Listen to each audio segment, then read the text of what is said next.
And our next speaker is Arturo, who's going to be talking to us about Wenaokeao. Over to you, Arturo. So good morning, everybody. Nadine already introduced these two words, Vision Wenaokeao, which is the name we have given to this optical device that will allow to put both espadons and Espiro together and observe them together. So given the history of those two instruments, thank you, it should come as a no-brainer that putting them together. So given the history of the two instruments, it should come as a no-brainer. I was saying that putting them both together is quite a good idea if we can. I mean, you know well now Espadon's contribution to studying magnetism in the stars, and the recent discovery of Espiro in terms of velocimetry and planets have extended all that into planets. So despite that, we put together a scientific justification for using Espadon and Espiro together inside Vision, and three main science goals appeared. The first one is quite obvious. Espiro is doing an amazing job in finding new planets already. You can see that in that plot from Claire up there. But we know that those measurements are affected by stellar activity. And the plot below is a quite nice illustration of that, where you can see a measurement done by Espiro, which is quite less, really not well dispersed, while the same star observed with in the optical shows a stronger modulation, which is not due to a planet, but due to just stellar activity. Vision will allow to study both those aspects at the same time, which is quite interesting. Another example, you can see Espiro with a very low dispersion, while in the optics you can see a large dispersion in our unique. Again, Vision will allow you to do both at the same time. Related subject is the emerging field of planetary atmospheres. And I think there is not much to be said that this plot by Florian Debras, in which you can see how a planetary atmosphere looks seen by Espiro or by Espadon, completely different. One sees atomic lines, the other sees molecular lines. Observing both of them together can only be a harbinger for new discoveries, of course, and this Vision will do. Third subject, a very well-known and old friend from Espadon's, studying young stars, and Jean-François provided me with these two plots that illustrates two separate results that Vision will allow now to do together. On the top, you can see how Espadon allowed to see the impact on the photosphere of the circumstellar, the accretion disk of this young star. On the bottom, the discovery of and determination of the orbital period of a planet around a very young star, unique, the one that before, done with this time with Espiro. Vision will allow to study the two things at the same time, that the activity due to the accretion disk in these young stars and the presence of young planets around these young stars. But of course, almost everything that has been done with Espadon and Espiro until today can be done with Vision, and you can only imagine what else can be done. But so here you have a list of things which are actually just present observation projects. You can pick your own and imagine what Vision can do. I will pick my own just to do a little publicity of my own scientific interest. What you are seeing there is an image of the photosphere of Betelgeuse taken through linear spectropolarimetry with the TBL at peak DMD. You can imagine that the same thing can be done with Espadon. Actually, it's been done, and I recommend you to Cantan Pilat talk tomorrow in making images of the surface of Antares with Espadon. What you see here is a red supergiant. You see the convective patterns, both in intensity and in velocity. These are actual measurements. This is not simulation. And red supergiants are known for have the strong stellar winds. And in this image, you can see the low spatial resolution image taken with the VLT that shows dust, and the high spatial resolution image taken with the TBL. This is the word upside down, that you may think. But anyway, you see how the strong stellar wind from Betelgeuse is creating those clouds of dust around. The wind is there. How is it triggered? We don't know for sure. One good answer may have been magnetic fields. We are on the right place. So we tried to measure, again, images made from Espadon, it could have been Espadon, it was Narval. And on the right, the measure of magnetic field, you see blank. The star is too red, the signals are too low. In the optical, we cannot measure correctly magnetic fields. So we are expecting SPIP and SPRO to fill the blank. And this is what vision will allow us to do for both the image in linear polarization and the magnetic field in circular polarization, and to see if magnetic fields have anything to do in triggering those stellar winds. These are for the scientific justifications, but it's kind of unexpected, perhaps, that vision has also an operational justification that sometimes is even stronger than science. Actually, in both telescopes, the TBL and CFHT, vision has very well received, even more well received by the technical team operating the telescope than by the scientists. The two instruments can be used simultaneously. That means smaller risk because the instruments are not moved around as you take one out and put the other. The instruments are stable because they don't move. It means increased time for both instruments. And you saw the plots by Nadine that justify this last sentence as a really interesting thing. Now, how do you do it? A little bit of math, if you allow me. You need to deviate light. Good way to deviate light is using mirrors, but mirrors screw up polarization. This is the typical Miller matrix of auto-reflection. This sum over here introduces linear polarization. This submatrix over there introduces crosstalk between circular and linear. So what you learn at school is, if you want to do polarimetry, if somehow you could imagine that there is another optical device that had exactly the inverse matrix, and you combine them, the result would be the identity, and you'll be in good business.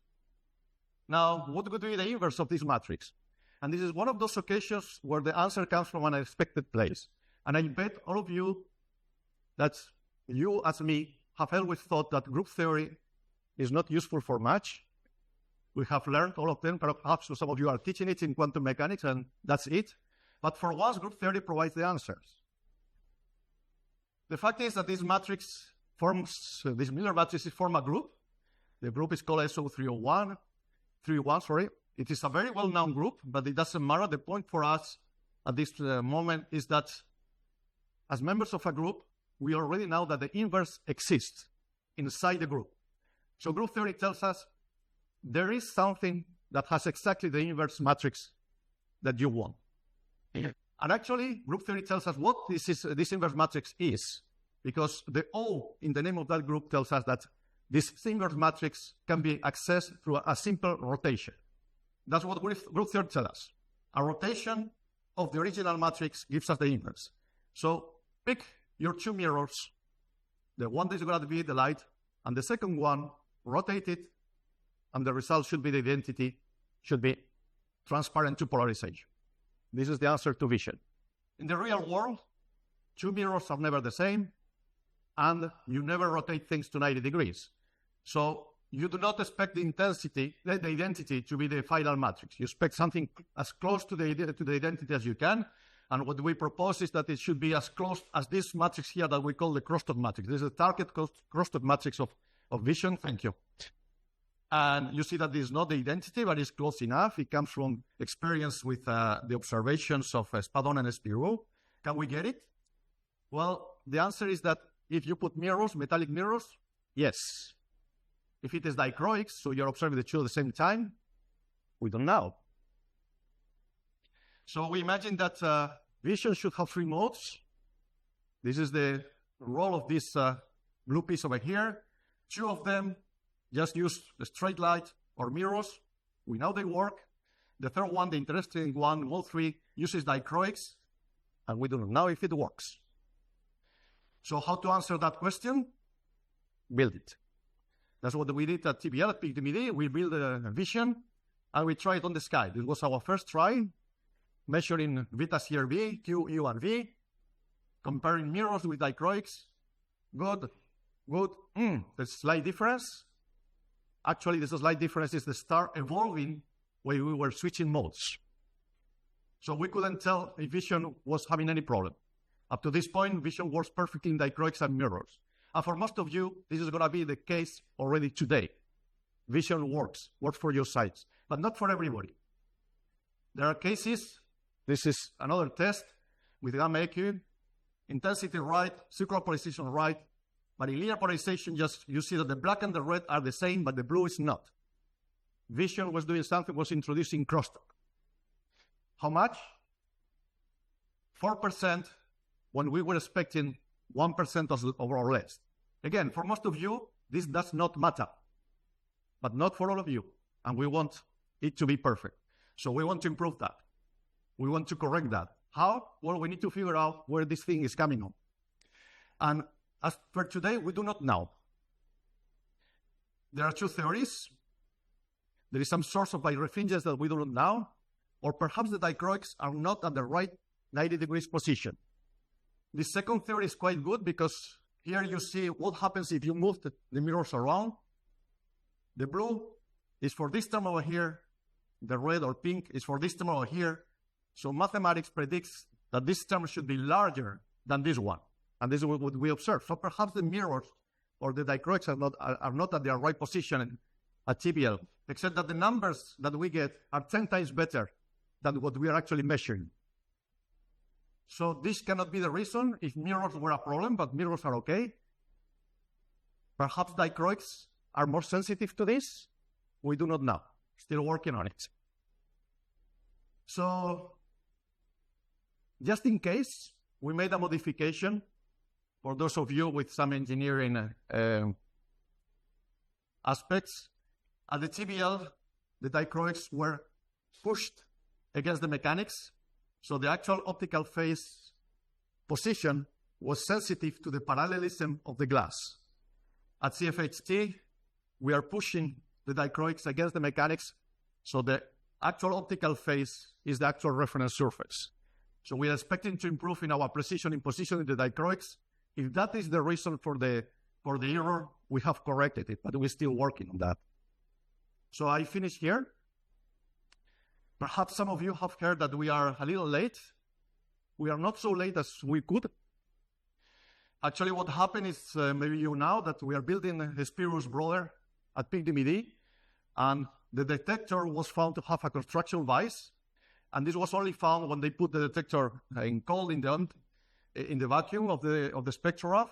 So it had to be sent back to the constructor to correct. And this put a delay of 12 to 15 months to speed. So 12 to 15 months should have been our delay for vision. But OMP engineers are really extremely impressive people.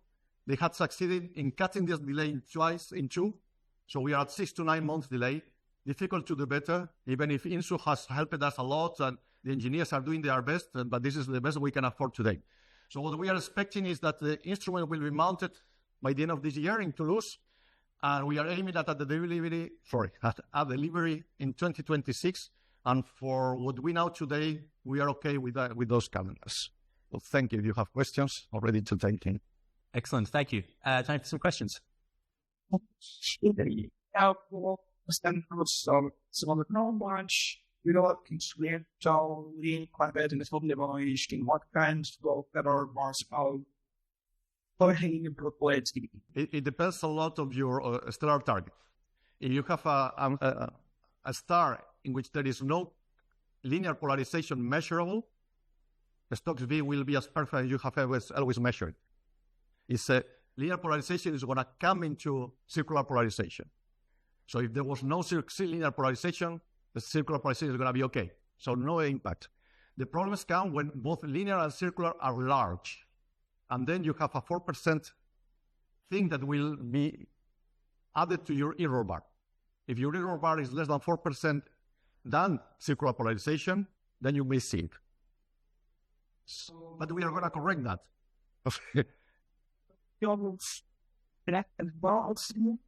No. This is a true polarization measurement. It's not a mistake. It's not an error.